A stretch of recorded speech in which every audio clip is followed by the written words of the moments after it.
Hi, I'm Elodie. Before I tell you my story, please like and subscribe. I was born on the outskirts of Paris, and my early life was pretty uneventful until I turned 7, and my parents decided we were going on our first real vacation. That involved flying to the Maldives on the other side of the earth. I was super excited, but as soon as the plane took off, I started feeling very uneasy. The height made me feel dizzy. Then, halfway in our flight, we started having really bad turbulence, and that made me panic. Are we gonna crash? Don't be silly. The chances are really low. So you're saying there is a slight chance we might die? I cried hysterically for the remaining flight, and when we finally landed, I was shaking. Not even a week of fun at sea could make me forget, and when it was time to go back home, I refused to get on the plane again. I caused such a scene at the airport that my parents had no choice but to take a ship for the return trip, and it drained their credit cards. This is the last time we're going on vacation ever. Mom and Dad argued about money all the way home, and soon after, they separated. I was convinced it was my fault. No, honey, we were having problems for a while. And don't worry, we'll be okay. But seeing them divorce was heartbreaking. Dad remarried, had new children, and completely forgot about me. Mom tried many things to cheer me up, but it seemed like nothing was working. Until one day, she took me ice skating at the local rink, and that changed everything. When I was on the ice, it felt like I was flying, and all my problems disappeared. Mom saw the potential I had and signed me up for private lessons. By the time I was 10, I was already winning junior local competitions. My training was expensive, but Mom worked double shifts to cover for it. If this is your dream, I will do anything in my power to help you. You're the best, Mom.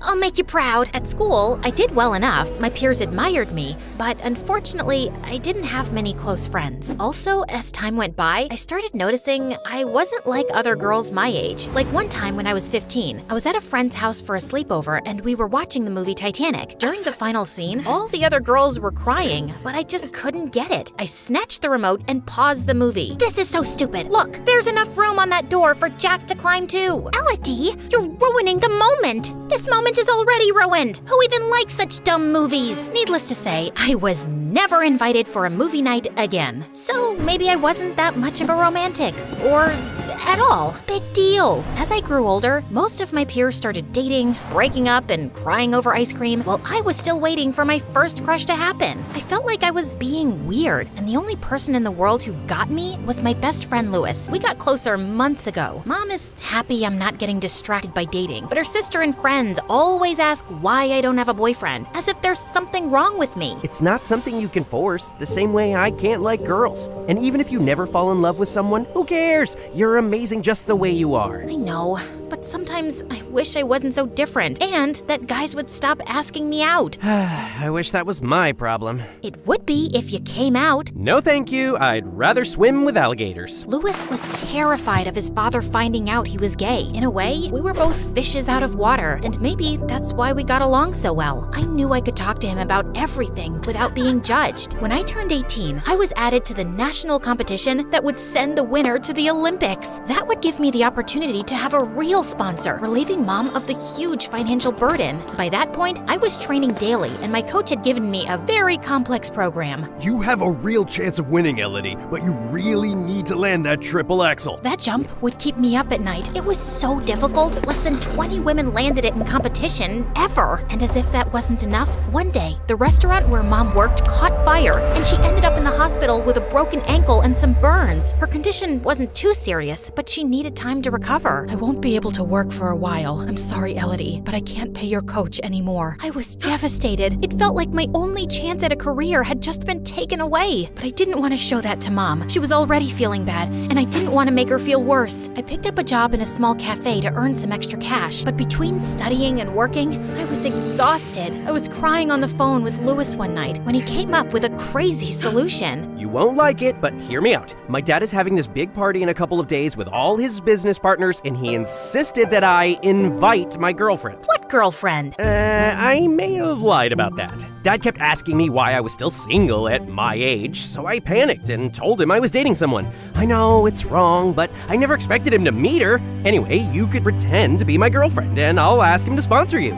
He likes donating to all sorts of causes. And for a potential daughter-in-law, I'm sure he'll accept. I don't know. Lies like that always end badly. Can't you just tell him the truth? You don't know him. Ever since I was little, he wouldn't stop talking about my future wife and how he hopes I'll have like 25 grandkids. Trust me, this is the only way. I was uncomfortable with the fake dating plan, but Louis was right. It would benefit both of us, at least until I managed to win the championship and get another sponsor. So when the day of the party rolled out, I put on my prettiest dress and ended up charming all of the guests. Louis was cold sweating when it was time to introduce me to his father, and I could see why. His dad was a very stern-looking man with a permanent frown on his face, but when we started talking, he seemed kind in his way. Louis took the opportunity to tell him about Mom's incident and how I needed help with my career. I understand, but unfortunately, this isn't a good time for my company. Maybe next year. I felt like the earth stopped spinning. Louis looked as shocked as me and promised to talk to his dad again, but it was of no use. Some days later, I was at the cafe working, but I really couldn't focus and started crying again. Just then, someone tapped on my shoulder. Why is a pretty girl like you crying? You're ruining your makeup. I looked up and saw Henry, a famous skater who had won the championship the previous season, staring at me. He sat me down, and I ended up telling him all my worries. So now, my career is basically over. It doesn't have to be. I could pay for your training. Really? You can? But why? You hardly know me. I know that everyone needs to see real talent. My family is one of the wealthiest in the country. My car insurance is more expensive than your lessons. It's nothing. I couldn't believe my luck. From that day on, I started practicing with Henry, and he seemed quite impressed with my skills. Some days we would go have coffee after training. He was a lot more experienced than I was, and I loved hearing about his travels and all the talented people he met during competitions. One afternoon after practice, Henry was dropping me at home when he leaned in and tried to kiss me. I quickly pushed him away, and he seemed very confused. I'm sorry, is there a problem? I think I might have given you the wrong idea, Henry. I like you, but only as a friend. I'm just not interested in dating anyone. I see. What can I say? It's breaking my heart that you're doing this to me, and I get it, but I don't think any other guy would. You have to be careful about giving a guy wrong signals, especially when you get so close in such a short period.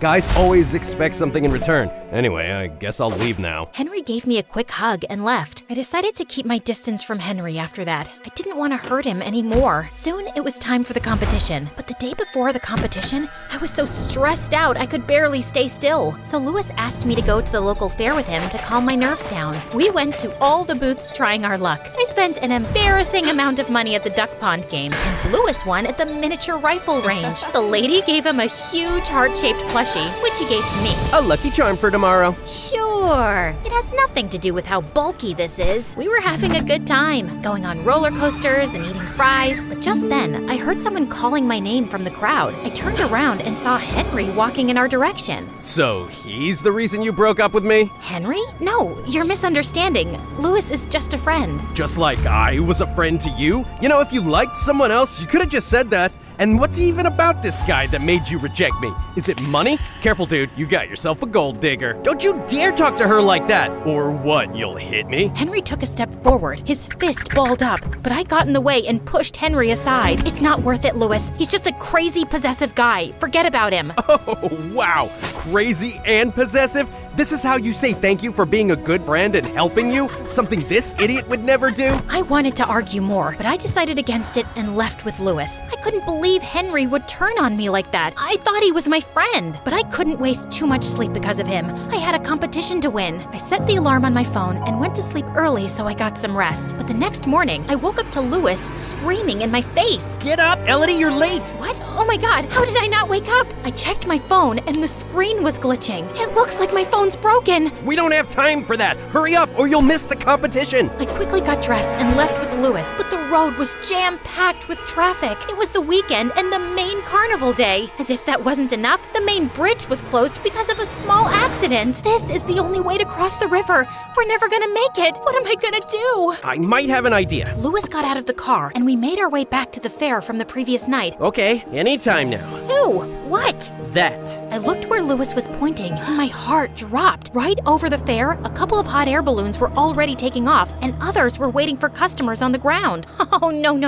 You gotta be kidding. I know you're afraid of heights, but this is your only chance. Listen to me, Elodie. You can't let your fear win. Not now, when you're so close to making your dream come true. Lewis was right. My stupid fear was getting in the way of my dreams, but I was stronger than that. We paid the man piloting the balloon and hopped on. As we took off, I closed my eyes and wrapped myself around Lewis like an octopus. You can look now. Trust me. I slowly opened my eyes, and it was so different from what I remembered from that airplane all those years back. Sure, I was still afraid, but from up there, the world looked so peaceful and beautiful. The flight didn't last long, and soon we were landing in front of the arena. We ran inside, and I got my skates on just in time. The place was packed, but I felt confident and performed my best routine. And then came the final moment, the dreaded triple axel. I took a deep breath and spun 3 times, landing beautifully, and the crowd went crazy. The results were announced soon after, and I was over the moon to bag the first prize. Right after I got my trophy, I was getting back to Lewis when Henry got in my way. What now? I just came to tell you that I'm sorry. I was wrong and totally out of line. Also, I really thought that hackers would hack your phone and keep you away from the competition, but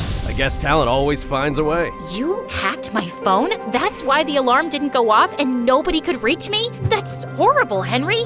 Why would you do that? Because I wanted to show you your place. But like I said, I was wrong, and I'd like to start a new friendship with you from scratch. Yeah, I don't think so. I can't trust you, and friendship is based on trust. Now, if you'll excuse me, my friend is waiting for me. I went backstage to Lewis and was kind of surprised to see his dad waiting for me. Congratulations, young lady. I'm proud my son has such a talented girlfriend. Actually, Dad, Lewis gathered himself for a moment and then told his dad the truth. I'm sorry for all the lies, but all this time I was afraid of disappointing you. You're right, I am disappointed, but with myself. I kept projecting my ideal life without even considering you'd want something different.